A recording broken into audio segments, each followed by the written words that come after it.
ほやっほ、イヤホン買ってるかい？ふぐみかんのイヤホンレビューの時間だよ。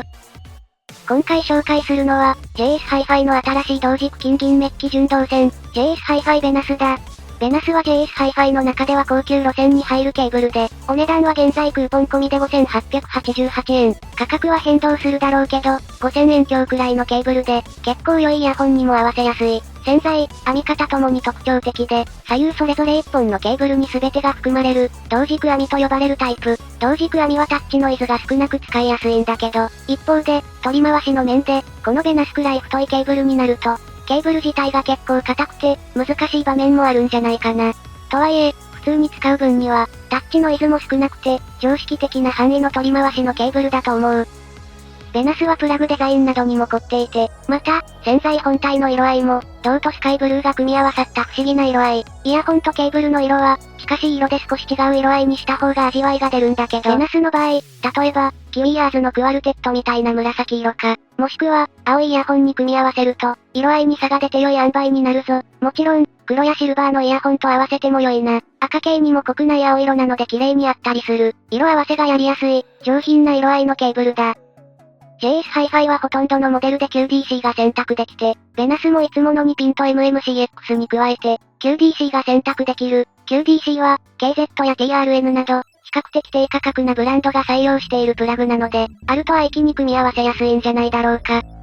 というわけで、ベナスはその編み方の関係で、ちょっと硬いんだけど、実際使ってみると、タッチノイズは少なめで、後方から来たるおばちゃんの悪質タックルでケーブルが絡め取られるようなシチュエーション以外では、全く問題なく活躍すると思う。また、硬い言ってるけど、ナイス HCK コークシアルサーやその改善したアルトラよりも柔らかいので、最強クラスではないことは安心して覚えてくれ。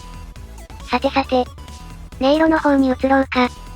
ベナスという名前のイメージとは異なり、このケーブルはかなりマッシブなサウンドだ。高音、低音ともにな。もちろん、中音域も減ることなく、全体がパワフルになる印象がある。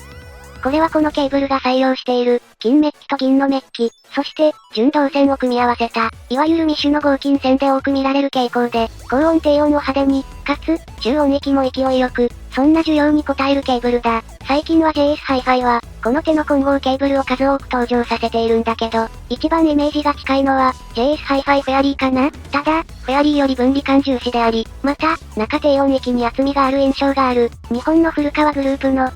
多分古川電工が出してる銅線材を使ってるんだけど、他社でも古川銅を使ったケーブルは、ウォームな型に魅力を出す機種が多いので、そこら辺の影響だろうか。